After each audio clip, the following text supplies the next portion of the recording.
7 जुलाई 1878 समय था भगवान जगन्नाथ को गर्भगृह से बाहर लाने का।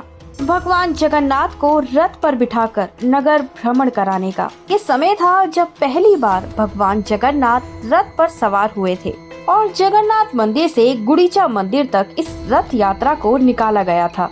पुरी की सड़कें पूरी तरीके से ब्लॉक हो चुकी थी। ऐसा प्रतीत हो रहा था कि भगवान जगन्नाथ साक्षात रूप में अपने भक्तों के साथ यात्रा भ्रमण कर रहे हों। उस समय भगवान जगन्नाथ ने ऐसे चमत्कार किए जिन चमत्कारों ने वैज्ञानिकों के होश उड़ा दिए। कई ऐसे लोग हैं जो ये सोचते हैं कि आखिर ये यात्रा क्यों की जाती है, क्यों भगवान जगन्नाथ को उनके गर्भगृह से बाहर लाया जाता है, आखिर ये रथ यात्रा की परंपरा कैसे शुरू हुई, क्यों इस रथ यात्रा में माता लक्ष्मी को शामिल नहीं किया गया। सभी सवालों के जवाब जानने के लिए वीडियो को अंत तक जरूर देखिएगा। यदि अभी तक आपने मेरे चैनल को सब्सक्राइब नहीं किया है तो सब्सक्राइब कर लीजिए और प्लीज वीडियो को लाइक करना मत भूलिएगा।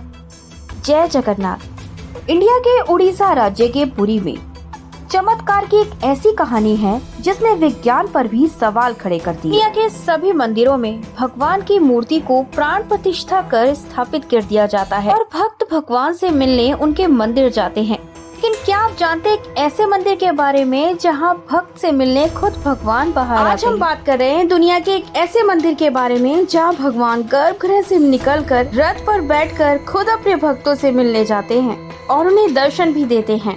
भगवान विष्णु के 4 धामों में से एक, भगवान विष्णु के कलयुगी धाम जगन्नाथ धाम। इस मंदिर के अपने कुछ ऐसे रहस्य हैं जिसके बारे में सुनकर किसी के भी होश उड़ जाएं। आज हम जानेंगे उन्हीं रहस्यों में से एक जगन्नाथ रथ यात्रा का रहस्य।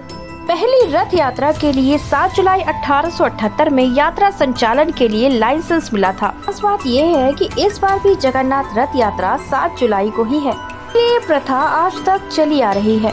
इस वार्षिक जगन्नाथ रथ यात्रा में भगवान जगन्नाथ और उनके भाई बहन जगन्नाथ मंदिर से गुड़ीचा मंदिर की यात्रा पर निकलते हैं। कहते हैं ये यात्रा वृंदावन यात्रा के प्रतीक है। इसके पीछे एक पौराणिक कथा है। कहते हैं जब भगवान जगन्नाथ प्रकट हुए तब राजा इंद्रद्युम्न के सामने एक आकाशवाणी हुई। इसमें ये कहा गया कि भगवान जगन्नाथ वर्ष में एक बार अपने घर मथुरा जाएंगे। अभी से भगवान जगन्नाथ को रथ पे बिठाने की परंपरा है। सवाल ये उठता है कि भगवान जगन्नाथ रथ पे सवार होके सिर्फ गुड़ीचा मंदिर तक ही क्यों जाते हैं?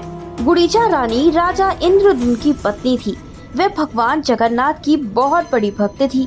वह भगवान जगन्नाथ को अपने महल में ही स्थापित करना चाहती थी, लेकिन भगवान जगन्नाथ ने जगन्नाथ मंदिर में स्थापित होने का फैसला लिया।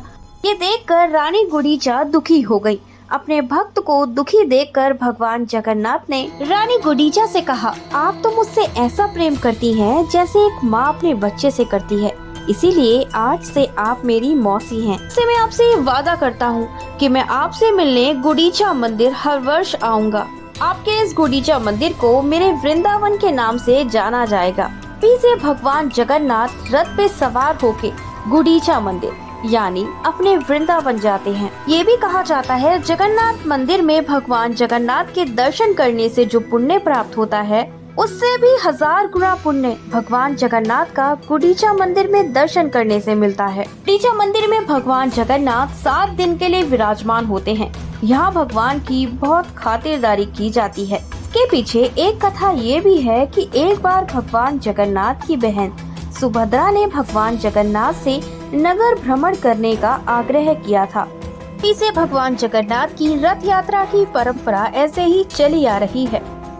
जगन्नाथ की इस रथ यात्रा में लाखों लोग शामिल होते हैं। कहते हैं जगन्नाथ रथ यात्रा में शामिल होने का और जगन्नाथ भगवान के रथ को खींचने पर और अश्वमेध यज्ञों के बराबर फल मिलता है। यह उत्सव बड़ी ही आस्था के साथ मनाया जाता है।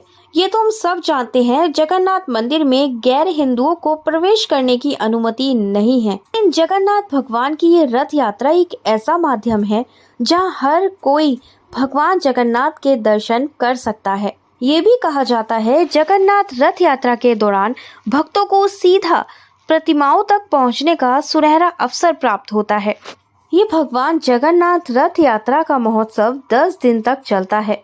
भारत के 4 धामों में से एक पुरी के 800 वर्ष पुराने मुख्य मंदिर में योगेश्वर श्री कृष्ण भगवान जगन्नाथ स्वरूप में साक्षात विराजमान हैं। कहते हैं इस जगन्नाथ रथ यात्रा में भूत, पिशाच, गंधर्व आदि शामिल होते हैं ताकि भगवान जगन्नाथ के दर्शन करने से उन्हें भी मोक्ष की प्राप्ति हो सके। ये भी कहा जाता है जगन्नाथ रथ यात्रा के दौरान बारिश जरूर होती है। रथ पे सवार होके भगवान जगन्नाथ अपने एक मुस्लिम भक्त से भी मिलने जाते हैं।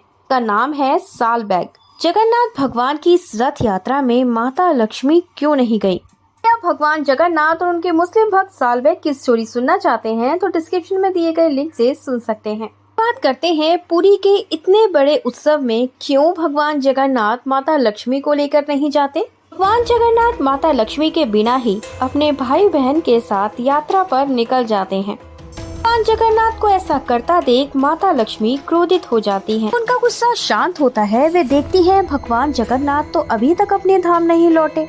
फिर वे उनसे मिलने उनकी मौसी के घर गुडीचा मंदिर जाती हैं, लेकिन वहां माता लक्ष्मी को भगवान जगन्नाथ से मिलने नहीं दिया जाता। ये देखकर माता लक्ष्मी और क्रोधित हो जाती हैं और गुस्से में भगवान जगन्नाथ के रथ का एक पहिया तोड़ देती हैं। इस प्रथा को हेरा पंचमी कहा जाता है। यह रथ यात्रा के तीसरे दिन आज भी मनाई जाती है। भगवान जगन्नाथ के रथों को नीम की लकड़ी से बनाया जाता है। तीनों रथों के अलग अलग नाम होते हैं। भगवान जगन्नाथ का रथ गरुड़ ध्वज कहलाता है। 16 पहियों वाला यह रथ 13.5 मीटर ऊंचा होता है। विष्णु भगवान का वाहक गरुड़ इसकी रक्षा करता है। रथ का जो ध्वज है उसे नंदी घोष कहते हैं। वहीं बहन सुभद्रा का रथ पद्म ध्वज कहलाता है। रथ में 12 पहिए होते हैं। इस रथ की रक्षा जय दुर्गा व सारथी अर्जुन करते हैं। खास बात यह है कि इन रथ को बनाने के लिए किसी भी प्रकार के औजारों का इस्तेमाल नहीं किया जाता। जगन्नाथ रथ यात्रा का प्रतिनिधित्व स्वयं हनुमान जी करते हैं। कहते हैं इस रथ यात्रा में इंसान ही नहीं बल्कि देवता भी शामिल होते हैं। भगवान जगन्नाथ को मंदिर से रथ पे बिठाने के लिए लाया जाता है। तब भगवान जगन्नाथ अनेक तरीके की लीलाएं रचते हैं। उन लीलाओं का अनुभव वहां उपस्थित लोगों को भी होता है। भाई बलराम के रथ को ताल ध्वज कहते हैं।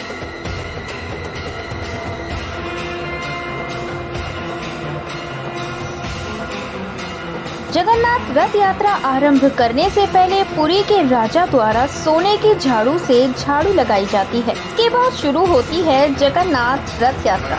वीडियो अच्छी लगी हो तो वीडियो को लाइक शेयर करना मत भूलिएगा। जय जगन्नाथ, जय श्री कृष्णा, राधे राधे।